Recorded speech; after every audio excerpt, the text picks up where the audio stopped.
ibaba. Okay? Magsunod mo sa prayer ni ate ha. Pati ang mga ate o siya na nadire. Lord, thank you.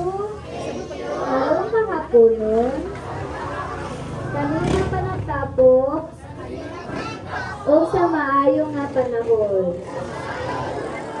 Lord, we pray na amang matun-an karon, amang ikinabuhi, o mamahimo kami kahayag sa among pamilya, sa among mga amigo, o sa among mga classmates.